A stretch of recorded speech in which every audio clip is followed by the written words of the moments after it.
Hey friends, today I'm going to take you along my day as a full-time mom, wife, and homesteader. This title is new to me as I just left my corporate job about 6 months ago, and gosh, I can't tell you how amazing it's been. The transition from being a corporate worker to having my own schedule and being responsible for the home and the farm has definitely been a challenge, but my mental health is so much better. Feels like I'm a different person. So my day starts off with a nice cup of coffee, and then since it's winter, I come down to the wood stove and make sure that it is stocked up. Our house is heated on oil, and that's pretty expensive, as you can imagine. So wood stove it is. Then I heard baby cry, so let's go wake up Theo. She is the best to wake up. I promise you, you guys will love this.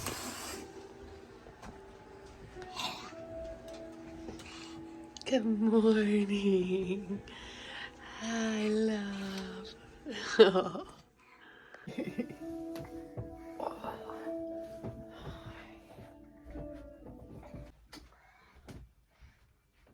So after I got her situated, it is time to start a loaf of sourdough bread. I have been going crazy making bread lately. I started doing this fun thing where I'm giving away a loaf of bread, and then if you want more bread, it's just like a couple bucks just to cover the cost of the ingredients as I get used to making bread and perfecting my scoring and all that stuff. And maybe one day Madera Farms Bakery will be in the works.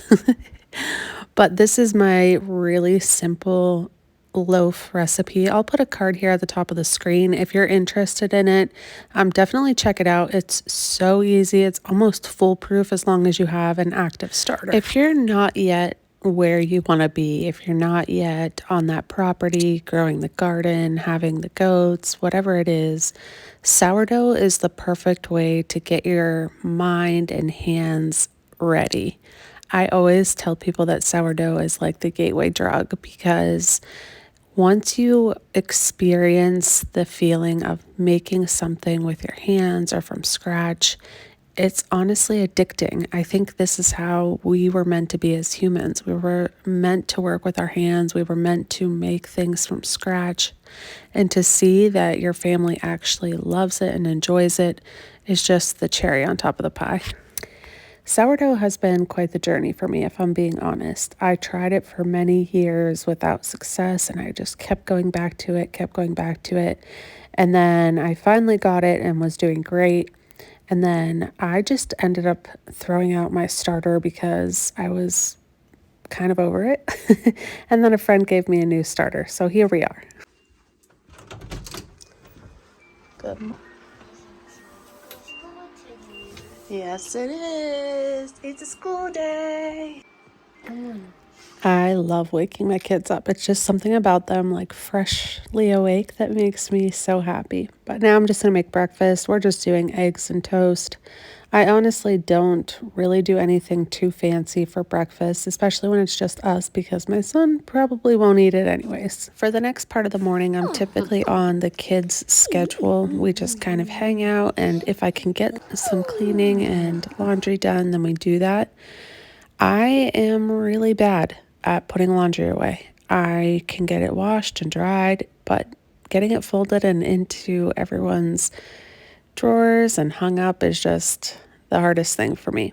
But my son is here to help, and he is honestly one of the best helpers ever. He gets so excited to help me do anything, and it's amazing. I wish he would stay this way forever. I know these moments are going to end at some point, and yeah, not looking forward to that. But we just really needed to get all these clothes put away. I think I had 3 baskets full of clean clothes that needed to be put away. So we did that while baby sister was just hanging out, rolling around in the living room. She is such a good baby. She can just chill wherever. That was not my case with Colton. He was very, very needy. So I take advantage of it in the morning when she's just playing by herself. I make sure I can get a little bit of housework done. Honestly, this took me a while to get used to. I thought when I was home with the kids that I should be playing with them 24/7, but that's not the case. They need to see that I am contributing to the house and it's not always play. We have things that need to get done and we have to get those things done and then we can play.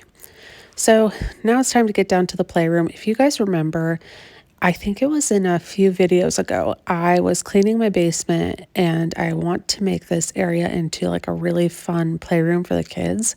So I am like halfway there. I went and got a rug and then I got some stuff to put their toys in and I brought most of the toys down here. It's not as functional and as pretty as I want it to be, but it is a great space for the kids to play, and they do have a lot of fun down here. So who knows if it'll ever actually get done, but it really needed cleaned. The floor is right by our wood stove, as you can see. So when we bring wood in, sometimes a little bit of the wood falls off and then it gets stuck into the carpet. So this was a must. I typically lay a blanket down when I put the baby down on this carpet, just so if there is anything, she can't really eat it or, play with it or anything like that. This area is also really nice because a lot of our stuff is down here. So if I'm working on farm stuff, my desk is down here. I can kind of work while they play. So it is a few weeks until spring, which means I am in full planning mode. I need to start getting my seeds organized and writing down what I need to buy, what I need more of, so that I can start planting my seeds for spring. I can't believe I'm already saying that. It is crazy. But as you can see, baby's getting tired, so let's put her down and head out to the barn. Colton and I go to the barn together, and he has his own chores, and I usually handle the goats and the sheep because the sheep are a little aggressive when it comes to food. I don't know if it's them being pregnant, but I don't want them to knock him over. So he is in charge of the chickens, and then I do pretty much everybody else. But we don't have our animals on a really strict early morning schedule. I believe if you have dairy animals that are in milk, that is important. And so when my sheep go into lambing and then I'm going to start milking them, I will have to be out here first thing in the morning because I'll have to make sure to get them back with their lambs after they get milked. But for right now, when I come out here, they pretty much always have a little bit of hay left. They definitely have enough water, and the chickens have plenty of water and food left. So I'm not really concerned about waking up at 4 a.m. to get out there. My egg production is still going strong. If you guys live in any sort of cold climate, you know that egg production typically drops this time of year. We have really figured out a way to keep our chickens laying and laying well. Our shells are still really hard. The colors are still beautiful. And our trick is to give them artificial light. So what we do is we'll put a timer on our light in the barn. So it comes on at like 5 o'clock and then it stays on until I think 8:30, 9 o'clock. So they have plenty of light and they feel like they can still lay. I also leave one egg in each laying box so that they know like that's where they're supposed to lay. I read somewhere that leaving an egg in encourages laying, and it seems to be working. I haven't taken the eggs out. I've always left one in there. Even in the summer, I do this. I think it helps so that the chickens aren't laying all over the place. That's something that I struggled with when I first had chickens because we free range them. They just lay wherever they want. Now I have to switch into mom mode. I took Colton to preschool. He's there for a few hours, and then I had to run out to our vet. Our vet is actually in New York, so it's quite a hike, and I love this little town. This is Clymer, New York. They have like the cutest little general store, but the reason that I'm here is because I had to put our dog down about 2 weeks ago, and his ashes are ready. Typically, we would bury the dog, but he was just not doing well, and we didn't want it to be any harder than it already was. I had some time to waste until I had to pick Colton up from preschool, so I stopped at Tractor Supply, and the book section always gets me. I have a dream of one day having a book here. Who knows if it'll ever come to fruition, but that is my goal, so I always stop here and take a look. Once we got home, we kind of just played for a little bit, and I had one loaf that was going out for a customer, so they came and picked that up. But guys, I have been doing cold plunges. This has been something that I wanted to do for a really long time, and my husband kind of talked me into it. This is one of the first ones that I did, and I didn't do great, but I got in there and I breathed through it. I kept telling myself, you can do hard things. You can do hard things. And I also was reminding myself that you birthed two children. So sitting in cold water for a few minutes is not going to kill you. And that got me through it. But if you guys are looking for something to test yourself, to push yourself out of your comfort zone, try a cold plunge.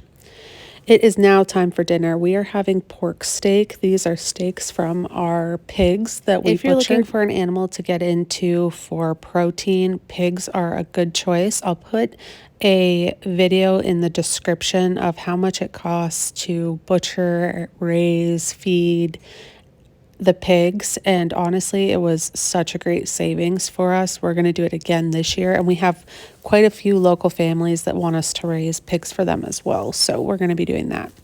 But I just pan fry these like 2 minutes on each side just to get it brown, and then I take them out and I put onions and mushrooms in the bottom of the pan with the grease that's left over. And then what I do is I cover the pan with foil and I bake it in the oven for, I think it's like 20-25 minutes. Oh, I also put vegetable stock in the pan too. And it kind of makes like an au jus. I don't know. It's so good. We all love it here. And these pork steaks turn out really tender. I've never had pork steak before until we got our pigs butchered. And I honestly didn't even know like if I would like it or what it would taste like. And it's so, so good. I promise you guys, you will love it. I haven't ever bought pork steak like at a grocery store or supermarket or butchery, so I can't speak on that. But I can tell you the ones that we have are really tender. If you don't have vegetable stock, you can always just use water and put in some more seasonings, more salt, just to kind of give it a little bit more flavor. I've also seen people use barbecue sauce, and I think I'm going to try that next. So I'm just going to cover it with the foil, pop it in the oven, and then I'm going to go on to our sides. We are having broccoli, which I froze, so that's a no-brainer. I'm just putting that in a pan. And then I always just cut up some of our potatoes that we grew in the garden. I put some oil on them and then Old Bay seasoning, pop them in the air fryer for like 16 minutes, and they're great. They're crispy on the outside, soft on the inside, and everybody loves them. But right now, I am trying to get through everything that we have from last year's garden.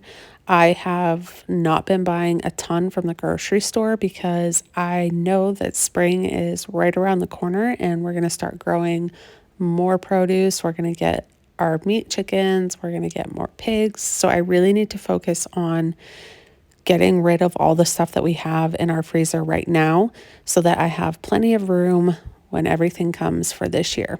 And this is just such an easy dinner. I really didn't have to do any preparation for it. I just had to make sure I had everything, and it only took like 25 minutes. And that is my favorite thing, a quick, easy meal. After dinner, we usually just spend time as a family. A lot of times we like to play board games, and Trouble is our number one right now. Colton loves to tell you how many spots you need to go. And I think this is a great way to connect with your kids and not have to fight about if they should have any more screen time or all the things that we worry about in today's world. It's just nice and easy, and they love it. Kids love it. The last thing that I have to do for the day is form my sourdough bread that you guys helped me make earlier today. I did all of my stretch and folds behind the scenes. I didn't film any of that, but I did have it rise. It looks beautiful. So now we're just going to go ahead and form the dough. I don't think it is a science, honestly, to forming your dough. You can do it however you want. I think as long as you get it into a ball, then you're pretty much good to go. I take more of a relaxed approach when it comes to sourdough. I know a lot of people are very specific, but I find that it stresses me out to get so crazy over it. So as long as it turns out and it's edible, we are good to go. So what I do is I just kind of put it into a rectangle and then do what I like to call a burrito fold. I saw someone else do this, I can't remember, and I thought, oh, well, that's simple and easy, and that's my jam. So I'm going to go ahead and steal that idea. But I just fold it up and over and then I get it into a ball. I do kind of make sure that the ends are tucked nice and neat underneath because I do like a pretty loaf. Just because I like an easy approach doesn't mean that it is going to look any worse or anything like that. I just don't feel like it needs to be so specific. So once I have my loaf formed, I'm going to go ahead and flour my Banneton basket. So I have a round Banneton, but the cloth is really gross and it needed washed really bad. So I'm going to use this oval one. I don't plan on my loaf being an oval shape. I'm still going to put it into the Dutch oven once it comes out of the Banneton basket, but hopefully this works. If you get anything from this video, I hope that you get a little bit more clarification on whether being a full-time mom slash wife slash homesteader is right for you. It is a lot of work, but it is totally worth it. Thanks for hanging out with me. Bye, friends.